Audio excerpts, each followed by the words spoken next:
Amante Padre Celestial, en esta mañana fresca, callada, te queremos dar gracias porque nos has levantado con vida. Sabemos que de la sangre de Jesús depende aún nuestra existencia terrenal. Y te damos gracias por el privilegio de vivir en este día. Nos proponemos en estos momentos abrir tu palabra, la brújula para nuestros pies. Te pedimos que al abrirla vengas a través de tu Santo Espíritu a nosotros. Abre las páginas de tu santo libro y enséñanos cuál es nuestro deber y capacítanos para cumplir dicho deber. Te lo pido en el nombre y por los méritos preciosos y perfectos de Cristo Jesús. Amén. Uno de los animales más fascinantes de la naturaleza, además de las mariposas, es el camello. He dedicado una buena cantidad de tiempo para estudiar en cuanto al camello. Y al comenzar el tema en esta mañana, quiero compartir con ustedes algunos detalles en cuanto al camello, porque vamos a usar al camello como una ilustración o como un ejemplo de una gran realidad o una gran lección espiritual. Según los científicos, específicamente los zoólogos que dedican su tiempo a estudiar el reino animal, un camello puede alcanzar un peso de aproximadamente 600 libras, cerca de unos 300 kilos. Y sin embargo el camello, a pesar de que alcanza un peso aproximado de 600 libras o de 300 kilos, ellos son capaces de cargar hasta 500 libras de peso en su espalda. No solamente eso, sino que los camellos pueden subsistir en un ambiente prácticamente imposible para el hombre. Los camellos pueden transitar por el desierto y pueden sobrevivir en temperaturas exorbitantes de 42, 43, 45 y aún más grados. Y lo más interesante es que los camellos pueden pasar en ese calor exorbitante de 45 grados o más, cargando 500 libras de peso o 250 kilos de peso en su espalda. Un camello puede pasar 6 semanas sin comer ni beber a medida que está transitando por el desierto. Ahora surge la pregunta: ¿cómo es que el camello puede cargar casi su propio peso, 250 kilos, cuando pesa 300 nada más, y puede transitar en un desierto a donde la temperatura es terrible, y puede pasar 6 semanas en el desierto sin comer y sin beber nada, y puede subsistir perfectamente bien? La respuesta es sencilla. El camello sabe que va a haber una crisis. El camello sabe que va a tener que salir al desierto. Y por lo tanto el camello reúne en su cuerpo reservas para la crisis que viene. Y no solamente eso, sino además de reunir reservas, el camello también retiene las reservas de las cuales participa. Y quiero ampliar un poquito este punto. ¿Qué es lo que más sobresale en un camello? Las jorobas. En el caso de un dromedario es una joroba. En el caso de un camello son 2 jorobas, que se parece al cerro ese de la silla, ¿verdad? Que vimos ayer, estaba ya claro el día, y de verdad que parece una silla. Así es el camello, tiene 2 jorobas. Y saben ustedes que cuando el camello ha estado en el desierto durante un periodo de 6 semanas sin comer ni beber, esas jorobas ya no son jorobas. En realidad las jorobas se secan y le cuelgan por el lado. Ahora, posiblemente nosotros no hemos visto eso en el zoológico, porque en el zoológico le dan comida todo el tiempo al camello. Pero cuando el camello regresa de la crisis, cuando el camello regresa de ese ambiente ardiente de haber cargado 250 kilos de peso, cuando regresa con esas jorobas que le cuelgan por la espalda, porque las jorobas están vacías. Ahora, ¿qué tiene el camello en las jorobas? El camello tiene en las jorobas no agua como muchos piensan, sino grasa. En las jorobas tienen grasa. Y no solamente tienen en las jorobas grasa, sino que los camellos tienen también un sistema de tejidos especial donde retienen el agua que ellos beben. Y tienen una capa de grasa que cubre todo su cuerpo. Y voy a mencionar dentro de unos momentos un detalle muy interesante en cuanto a eso. Ahora, ¿saben ustedes que cuando un camello llega del desierto después de 6 semanas sin comer ni beber, llega con las jorobas todas colgando por la espalda? Llega así, feísimo. El camello llega feo, llega demacrado, llega en una condición terrible. No parece un camello. Cuando él llega lo hace, ¿y sabe lo que hace? Lo único que hace es comer y comer y comer y comer. Y beber y beber y beber y beber. Porque él sabe que pronto va a tener que afrontar una crisis en el desierto. Él sabe que va a tener que salir y llevar una carga grande de 250 kilos. Él sabe que va a salir al desierto donde hay un calor terrible. Y él sabe que necesita prepararse para la crisis. Y cuando llega al oasis, el camello es capaz de tomarse 30 galones de agua de seguido, que son 300 libras de agua de una sola vez.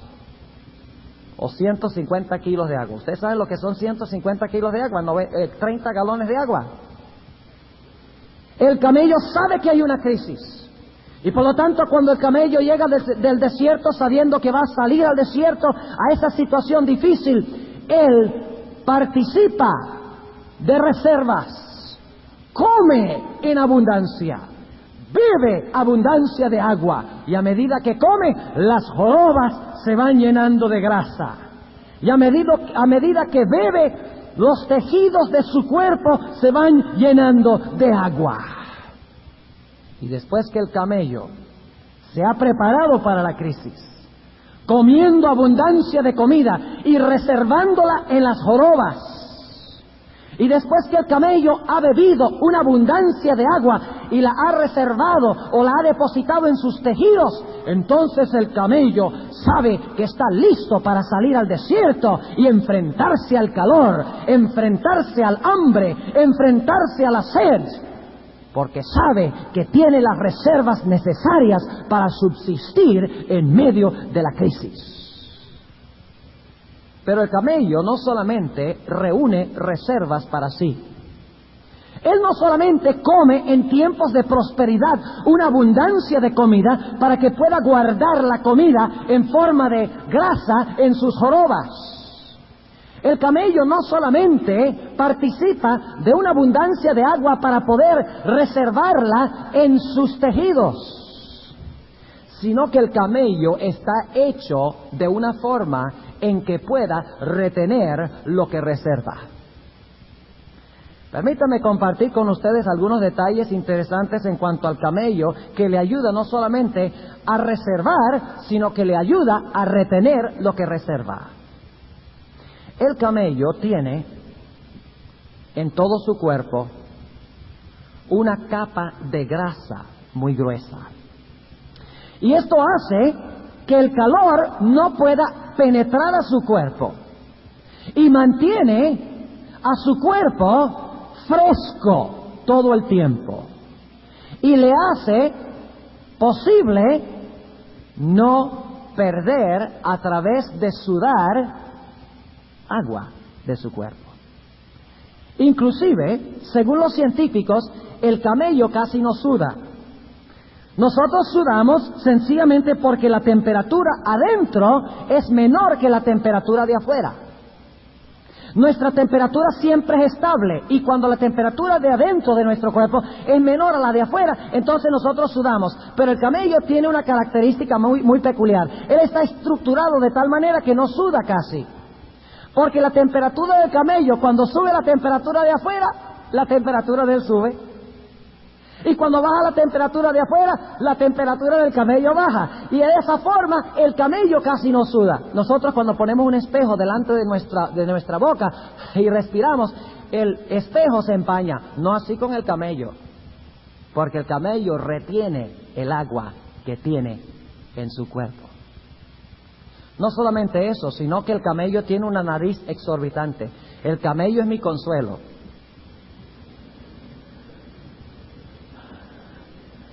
Porque si ustedes han visto un camello cerca, el camello tiene una nariz tremenda, larga, y la mueve así la parte de arriba, y si la tocan es suavecita, parece una esponja, la nariz del camello. Ahora, ¿ustedes creen que Dios le puso la nariz de adorno? No, yo no creo que Dios le puso la nariz de adorno. A mí me parece la nariz del camello muy fea. Puede ser que a alguien le parezca bonita, porque la belleza está en el ojo del observador y no en los objetos. Lo que me parece a mí bonito puede parecerle a ustedes feo, y viceversa. Pero la nariz del camello tiene un propósito muy especial. Además de las capas de grasa, impedir que sude y pierda el agua que ha reservado, que le ayuda a retener el agua que tiene. La nariz también le ayuda a retener el agua que ha reservado o que ha depositado en su cuerpo. Resulta que la nariz del camello por dentro tiene una cantidad de caminitos, tiene una cantidad de conductos o túneles. Ahora, yo tengo esta estadística en pulgadas, yo espero que entiendan pulgadas, no pude convertirla a centímetros, pero nuestra nariz, si uno cuenta la superficie de adentro de los canales, tiene más o menos 2 pulgadas cuadradas de los conductos de adentro. Pero la nariz del camello tiene 155 pulgadas cuadradas en los conductos de su nariz, y hay una razón especial. Y es que los conductos de la nariz están elaborados en tal forma que cuando él expira, no alcanza a salir el agua o la humedad que tiene por dentro. Y cuando el camello inspira, si hay un poquito de humedad en el aire, la nariz la agarra como una esponja y la guarda. Así que el camello no solamente reserva para una crisis, sino que en la crisis retiene lo que tiene. Y esto lo hace porque come y bebe en tiempos de prosperidad. De tal manera que cuando va al desierto, a la crisis, cuando vienen los tiempos difíciles, el camello puede subsistir. Cuando no hay agua, cuando no hay comida, el camello puede vivir. Ahora, esto que les estoy mencionando en esta mañana tiene una lección muy importante para nosotros. ¿Saben ustedes, apreciados jóvenes y hermanos, que viene muy pronto el día en que nosotros estaremos en una experiencia como la del camello en el desierto? La Biblia llama a este periodo el tiempo de angustia de Jacob. Un tiempo terrible. Un tiempo cuando no tendremos las ventajas de las cuales disfrutamos nosotros ahora. Ahora estamos en tiempos de prosperidad, en tiempos relativamente fáciles. Pero cuando el camello llega al oasis, él no se sienta tranquilo y dice: oh, yo siempre tendré comida y siempre tendré agua. El camello no hace eso. El camello inmediatamente llega al oasis y está en un lugar bonito, verde, donde hay agua y donde hay comida. El camello no se confía. El camello dice, no, yo tengo que comer y yo tengo que beber, yo tengo que reservar, yo tengo que retener, porque viene un momento cuando no voy a estar aquí, donde las cosas son prósperas y fáciles. Voy a tener que ir al desierto, donde hay calor, a donde hay peligro, a donde no hay agua y donde no hay comida. Así que me voy a preparar ahora, dice el camello. Hay gran peligro de que los tiempos de prosperidad en los cuales estamos nosotros viviendo ahora nos lleven a confiar en lo que tenemos y nos lleven a no comer y a beber lo que Dios quiere que comamos y bebamos. Ahora, ¿qué es lo que Dios quiere que comamos y bebamos? Abran sus Biblias conmigo. Y vamos a ver qué es la comida que come el camello, espiritualmente para nosotros. Vamos a ver qué es la comida que come el camello. Isaías el capítulo 55. Isaías el capítulo 55. ¿Qué es la comida que nosotros debemos comer ahora en tiempos de prosperidad? Que si no comemos ahora, cuando lleguemos a la crisis, al tiempo de angustia, será demasiado tarde. Estaremos en el desierto, sin reservas, sin nada que retener. Isaías el capítulo 55 y el versículo 2 declara: ¿por qué gastáis el dinero no en pan y vuestro trabajo no en hartura? Oídme atentamente y comed del bien, y deleitaráse vuestra alma con grosura. En la Biblia, el pan representa la palabra de Dios. Noten el versículo 10 y el versículo 11. Porque como desciende de los cielos la lluvia y la nieve y no vuelve allá, sino que harta la tierra y la hace germinar y producir y da simiente al que siembra y pan al que come, así será mi palabra que sale de mi boca. En otras palabras, se compara el pan con ¿qué cosa? Se compara el pan o la comida con la palabra de Dios. Ahora, ¿qué es el agua que debemos beber ahora en tiempos de prosperidad? El agua, según nos dice 1 Corintios 12:13, simboliza el Espíritu Santo.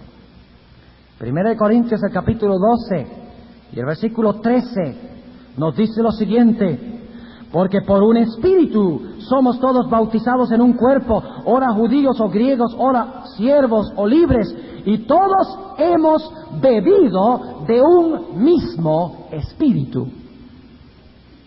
En otras palabras, en estos tiempos en los cuales estamos viviendo, debemos ser como el camello. Debemos comer la palabra de Dios. Debemos escudriñarla, estudiarla, reservarla, retenerla, porque viene una crisis cuando no podremos hacerlo. En este tiempo de prosperidad en el cual vivimos ahora, debemos nosotros beber del Espíritu Santo. Debemos recibirlo en nuestra vida. Debemos ansiarlo, anhelarlo más que cualquier cosa en el mundo, porque viene muy pronto el tiempo cuando Dios va a retirar de este mundo su Santo Espíritu. Y ya será demasiado tarde para comer la palabra y para beber del Espíritu de Dios. Viene una crisis. Y yo pregunto, ¿estaremos nosotros listos para esa crisis? Estamos leyendo la palabra del Señor, estamos escudriñando la palabra del Señor, estamos reservando o depositando en nuestro ser la palabra de Dios para que cuando llegue la crisis y no podamos comer de la palabra, nos mantengamos firmes. Estamos orando cada mañana, cada tarde, cada noche, de que Dios nos dé en nuestro corazón el Espíritu de Cristo, para que cuando venga la crisis y sea retirado el Espíritu Santo, tenga una reserva en mi ser. Nos dice en nuestra lectura bíblica de esta mañana, Amós 8, 11 y 12, que viene un tiempo tremendo para la tierra. Y yo creo que nosotros próximamente, jóvenes, vamos a entrar en este periodo que se describe en Amós 8, 11 y 12. Este mundo no puede durar mucho más tiempo, porque este mundo está vuelto trizas. Este mundo, con la contaminación del ambiente, con las riñas y las peleas entre nación y nación, con la inmoralidad, con el crimen, con la maldad. Se extinguiría si existiera por mucho tiempo más. Las señales indican de que próximamente Cristo vendrá. El tiempo de angustia está cerca. Y si hay un tiempo en que debemos estar recibiendo del Espíritu, que es el agua del camello, si hay un tiempo en que debemos estar comiendo la palabra, que es la comida que come el camello cuando está en la paz, en el oasis, es ahora y no después. Porque cuando estemos en el desierto no habrá comida y no habrá Espíritu Santo, porque habrá sido retirado de la tierra. Amós 8 y el versículo 11 y 12. Tristes versículos, tristes. He aquí vienen días, dice el Señor Jehová, en los cuales enviaré hambre a la tierra, no hambre de pan, ni sed de agua, sino ¿de qué? De oír palabra de Jehová. Dice aquí Dios que viene el tiempo en que va a venir hambre espiritual sobre la tierra. Y la gente va a tener gran hambre, va a haber hambruna, va a haber sequía. Y dice aquí, en el versículo 12, las tristes siguientes palabras: e irán errantes de mar a mar los camellos espirituales, que no se prepararon, que prefirieron ver televisión, que prefirieron leer novelas, que prefirieron divertirse, que prefirieron hacer todo menos prepararse para la crisis. Dice que cuando llegue este momento, cuando hay sequía, cuando el Espíritu Santo ha sido retirado, cuando hay hambruna, cuando ya es demasiado tarde para estudiar la palabra, porque la puerta de la gracia se ha cerrado, dice el versículo 12, e irán errantes de mar a mar, desde el norte hasta el oriente, discurrirán buscando palabra de Jehová y no la hallarán. Mis apreciados jóvenes y señoritas y hermanos, en esta semana de oración, Dios te ha hecho un llamado a consagrar tu vida a Jesús. Dios te ha hecho un llamado a entregar tu vida a Jesús, tal vez por primera vez. Porque Dios sabe que vienen tiempos difíciles cuando será imposible para el hombre prepararse para la venida del Señor Jesucristo. Un tiempo en que ya no valdrá estudiar la Biblia. Un tiempo en que no podremos recibir el Espíritu de Dios. Yo no quisiera que ningún joven o señorita o hermano en esta congregación llegara al punto de la crisis, fuera al desierto, sin haber reservado lo que necesita para pasar por la crisis. Yo no quisiera que ningún joven o señorita o hermano de esta comunidad llegue a la crisis sin tener las reservas y sin retener las reservas que Dios ha dado para que podamos estar listos para la crisis. Y créanme ustedes que va a ser una crisis soberana y tremenda. La sierva de Dios dice en el conflicto de los siglos que generalmente nosotros nos imaginamos lo que va a suceder como peor de lo que es. Pero ella dice que el tiempo de angustia es tan terrible que podemos imaginarnos lo peor y será aún peor que eso. Va a ser tremendo, jóvenes y hermanos y señoritas. Tiempo de angustia de Jacob. Lean Jeremías 30, 6 al 9. Ahí describe el tiempo de angustia de Jacob. Dice que el dolor espiritual va a ser tan intenso, la agonía espiritual va a ser tan intensa, que será como si estuviera el hombre con dolores de parto. Y si no estamos preparados para la crisis, vamos a estar en problemas. Hay una parábola que dio el Señor Jesús. Una parábola que es tal vez una de las más conocidas. Y yo quisiera esta mañana que fuéramos allá. La famosa parábola de las 10 vírgenes. O yo lo llamo la parábola de los camellos espirituales. Y ya van a ver por qué. San Mateo el capítulo 25 y el versículo 1. Generalmente nosotros, hermanos, los que somos adventistas, hemos creído que el momento cuando llega el esposo en la parábola de las 10 vírgenes es la segunda venida de Cristo. Eso es un concepto falso. La llegada del esposo para sorprender a las 5 fatuas no es la segunda venida de Cristo. Es el cierre de la puerta de la gracia cuando Dios retira su Espíritu Santo del mundo. Porque como veremos en nuestro segundo tema de mañana en la mañana, Dios no nos ha llamado que nos preparemos para la segunda venida. Dios nos ha llamado para que nos preparemos para el cierre de la puerta de la gracia. Porque después que se cierra la puerta de la gracia, es que empieza el tiempo de angustia y tendremos que pasar un tiempo sin intercesor. Tendremos que pasar un tiempo agonizando con el Señor.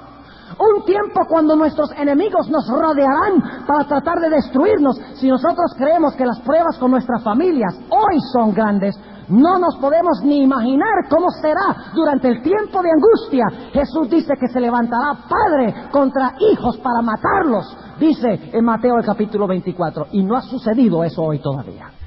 Lean el capítulo, el tiempo de angustia, en el libro Conflicto de los Siglos. Y si eso no los inspira a prepararse como el camello, a retener y a reservar, entonces yo no creo que haya nada en el mundo que pueda llevarlos a prepararse para la crisis que viene sobre este mundo. Es mucho mayor que lo que nos podemos imaginar. Dice la Biblia que es un tiempo de angustia, cual no fue nunca hasta ese entonces. Y la única esperanza para pasar por esa crisis es que ahora estamos estudiando la palabra, asimilando la palabra, reservando la palabra, reteniendo la palabra. La única esperanza para pasar esa crisis que pronto va a sobrecoger el mundo es bebiendo del Espíritu de Dios, cada día rogando que el Espíritu Santo entre en nuestra vida, que nos limpie, que nos purifique y retener el Espíritu en nuestra existencia para que cuando el Espíritu sea retirado tengamos las reservas necesarias para subsistir en la crisis. Mateo 25:1. Entonces el reino de los cielos será semejante a 10 vírgenes que tomando sus lámparas salieron a recibir al esposo. ¿Qué representa la lámpara? ¿Qué representa la lámpara? Lámpara es a mis pies. Ahí está la comida en la parábola, la comida del camello. Lámpara es a mis pies, ¿tú qué? Tu palabra. En otras palabras, la lámpara aquí representa la palabra de Dios. Ahora, en los tiempos bíblicos no había luz eléctrica. Se usaban lámparas y para que la lámpara pudiera arder era necesario que la lámpara tuviera ¿qué? Aceite. ¿Y qué representa el aceite? ¿Ven que están los dos elementos del camello aquí? Está la comida, que es la palabra, y está la bebida, que es ¿qué cosa? El Espíritu Santo. Y también está la crisis, como veremos dentro de un momento. Y 5 se prepararon y 5 no. Dice en el versículo 2, y las 5 de ellas eran prudentes y las 5 fatuas. Las que eran fatuas, tomando sus lámparas, no tomaron consigo aceite. O sea, tenían tal vez un poquito de aceite en su lámpara y fueron a recibir al esposo. Pero no tenían reserva.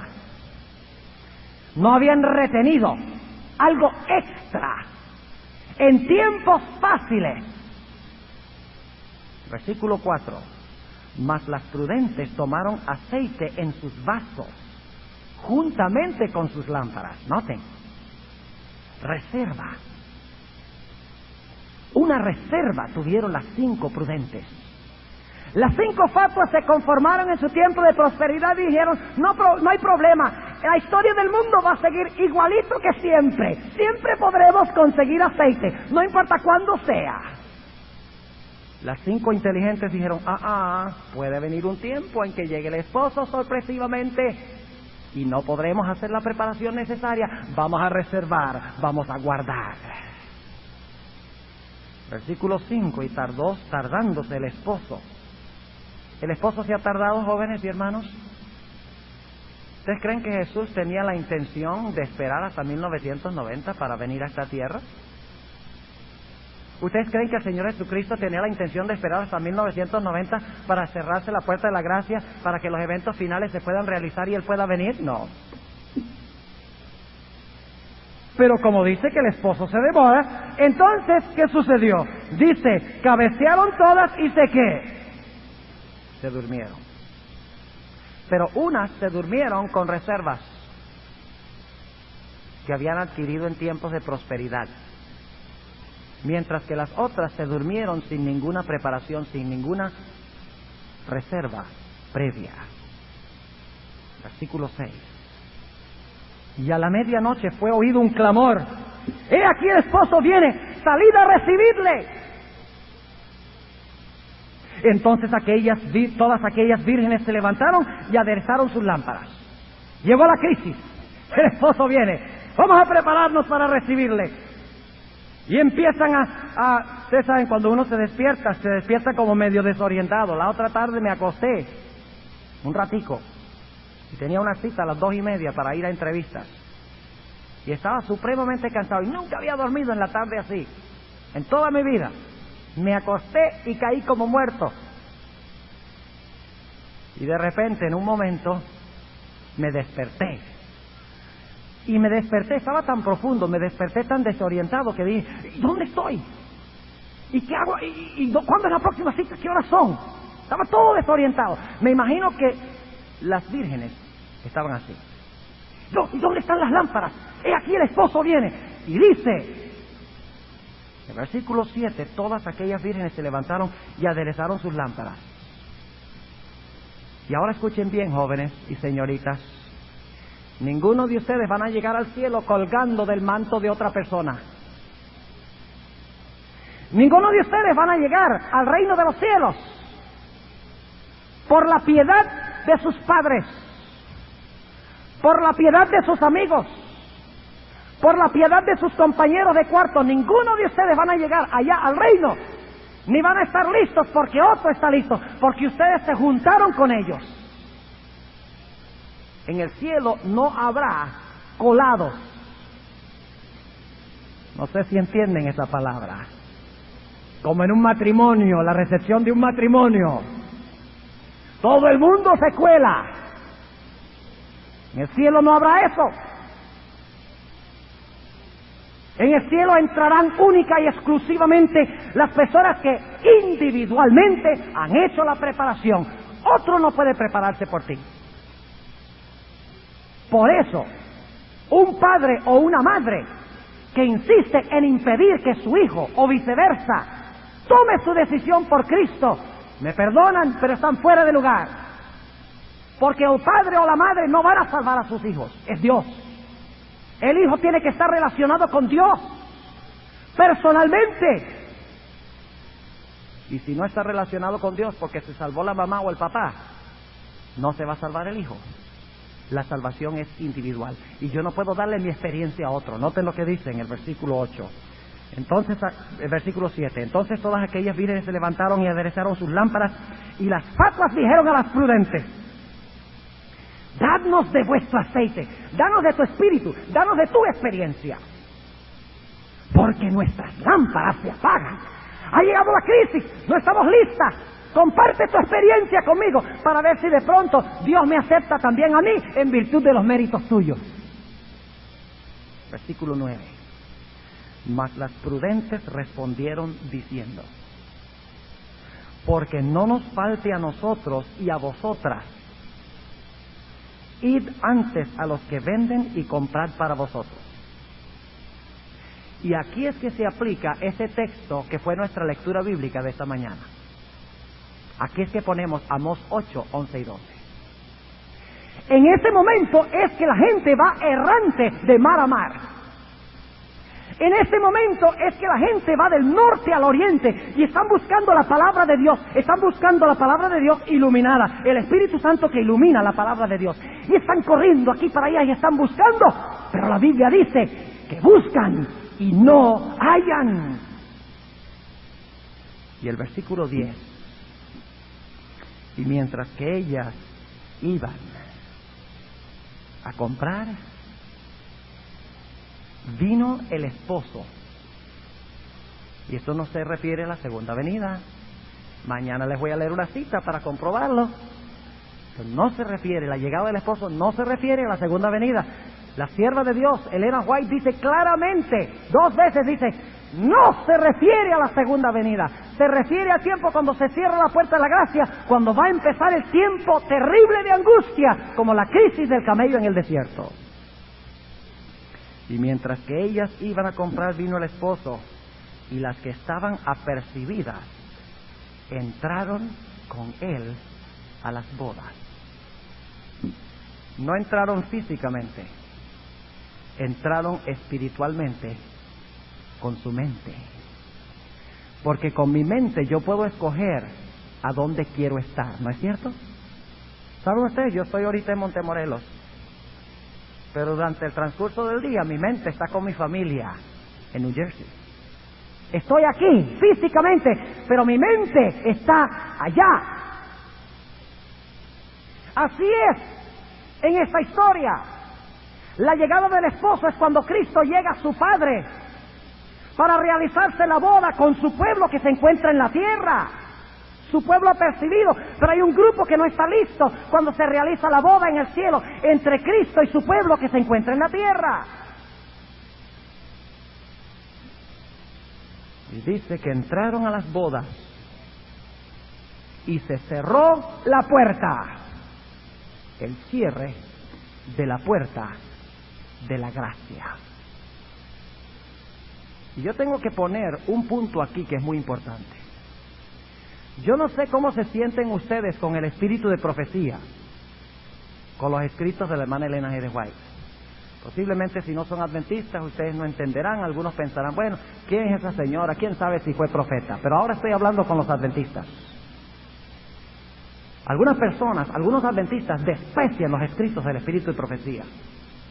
Dicen, yo no necesito sino la Biblia. El problema es que desprecian el espíritu de profecía porque tampoco están obedeciendo la Biblia. Y la hermana White dice, en Mensajes Selectos tomo 1, que cuando venga el tiempo de angustia, algunos adventistas van a decirle al Señor Jesucristo, le van a reclamar y van a decir, ¿por qué no nos dijiste que ese tiempo era tan terrible? ¿Por qué no nos avisaste de que este tiempo iba a tener tanta tribulación y dificultad para que pudiéramos habernos preparado? Tú tienes la culpa de que no estamos listos, le van a decir al Señor Jesús. Y el Señor Jesucristo les va a decir, yo no tengo la culpa, porque yo les di a ustedes los testimonios. Yo les di a ustedes el espíritu de profecía. Y ahí estaba todo detallado, lo que está en la Biblia, pero en detalle. Ahí estaba una ampliación de todos los principios bíblicos, todo tu deber. Ahí estaba todo lo que necesitabas saber de la Biblia. Ahí estaba todo lo que necesitabas recibir en términos del Espíritu Santo. Pero no quisisteis recibir el espíritu de profecía. ¿Saben ustedes por qué la gente rechaza el espíritu de profecía? Por una sola razón, y es porque no quieren poner sus vidas en armonía con lo que dice. Yo creo en el espíritu de profecía. No lo he usado mucho esta semana, porque debemos ser predicadores bíblicos.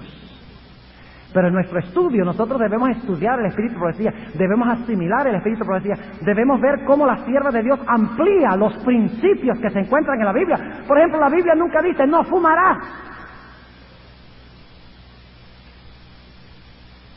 Eso es cierto. Pero la hermana White sí dice, no, el cristiano no debe fumar. Ah, entonces la hermana White está agregando algo que no está en la Biblia. No, la Biblia tiene los principios. La Biblia dice, no matarás. La Biblia dice, ¿no sabes que tu cuerpo es templo del Espíritu Santo? La Biblia dice que nada impuro entrará al cielo. Esos son los principios. Y cuando tomamos el principio y se lo aplicamos al cigarrillo, nos damos cuenta que es imposible fumar y tener un templo limpio. Es imposible fumar y no matarse a uno y a los demás. Es imposible fumar y tener un cuerpo limpio y puro, preparado para Dios. Sed santos porque yo soy santo. Aunque la Biblia no menciona el cigarrillo, En principio la Biblia lo condena y la hermana White, para que nadie quede con excusa, dice, blanco es blanco y negro es negro. Pero como la gente quiere aferrarse de sus pecados favoritos y especiales, escogen ignorar el espíritu de profecía. Mis apreciados jóvenes y hermanos, viene una crisis tremenda sobre este mundo. Ni nos imaginamos lo que va a pasar.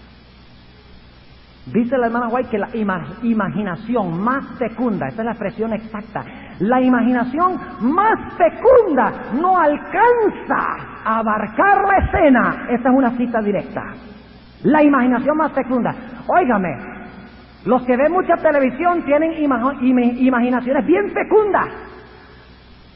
Pero dice la sierva de Dios que ustedes se pueden imaginar cómo será el tiempo de angustia y será infinitamente mayor y peor. Y ustedes dirán, bueno, ¿y qué voy a hacer? ¿Qué voy a hacer? Prepararme ahora. Estudiar ahora. Orar ahora. Cantar ahora. Ir a la iglesia ahora. Rodearme de buenos amigos ahora. No mañana, hoy. Ahora mismo. Porque lo que hago hoy determina mi destino eterno. Venía un joven y me dice, pastor, ¿cuál es una de las armas más poderosas para vencer la tentación? Yo le dije, hay muchas. Hay la oración, hay el estudio de la palabra de Dios, el ir a la iglesia, el leer buenos libros. Le dije, pero hay un arma que nosotros ni siquiera hemos empezado a usar para prepararnos para atacar al diablo. Y él me dice, ¿cuál es esa arma? Yo le dije, el arma del canto. Imagínense, llega una tentación. La tentación de ir a un lugar que no debemos ir. Y está tratando de penetrar esa tentación en la mente. Y de repente, tentado no cedas, ceder seca. Cuando nosotros estamos pensando en las palabras de ese himno, el diablo no puede hacernos pensar al mismo tiempo de su tentación. La sierva de Dios dice que el arma favorita de Jesús contra Satanás era el canto, y se le escuchaba cantar con los pájaros por la mañana. Y me imagino que los pájaros dejaban de cantar. Porque el Señor Jesucristo tiene una voz infinitamente más preciosa que la de un ave, porque las hizo. Imagínense levantándose allá hace cerca de 2000 años y caminando por el campo, y de repente oyen la voz del Señor Jesucristo. Castillo fuerte es nuestro Dios. Cuando Satanás oye eso, él dice, ay, estoy en problemas, yo aquí. No puede el mundo ser mi hogar. Satanás dice, uy, me voy de aquí. El canto es un arma poderosa. Cuando sientes que no tienes amigos, en Cristo hay un amigo y amante Salvador. Cuando te sientes cansado, cuando estés cansado y abatido. No vine aquí para darles un concierto, sino para darles una ilustración de cómo podemos vencer a Satanás. Canten cuando llegue la tentación. Lean la Biblia cuando llegue la tentación. Oren cuando llegue la tentación. Salgan y hagan obra misionera, porque cuando están ocupados en las cosas del Señor, no hay tiempo para ocuparse en las cosas de Satanás.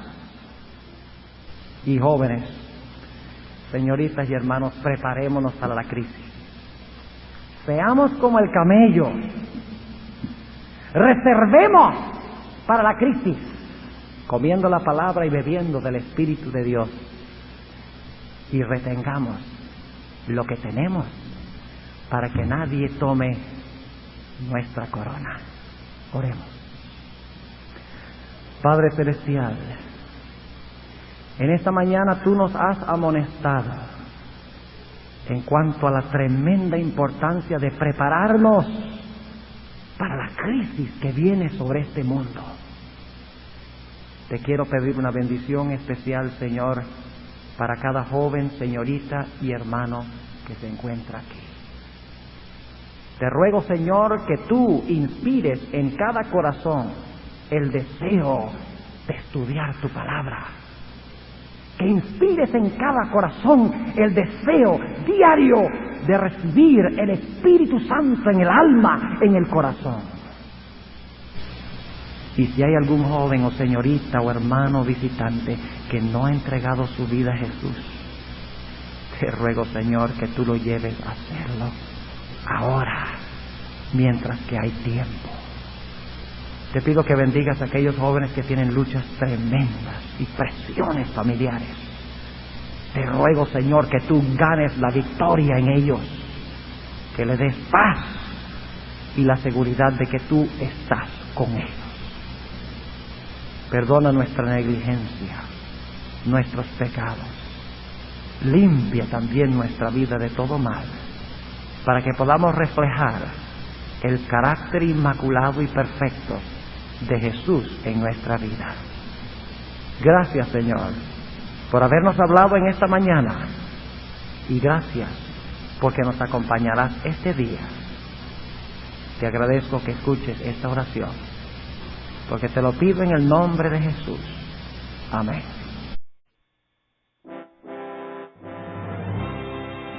Agradecemos al Pastor Bohr por su valioso aporte a la proclamación del mensaje adventista. Visite su página en internet www.secrethomefield.org.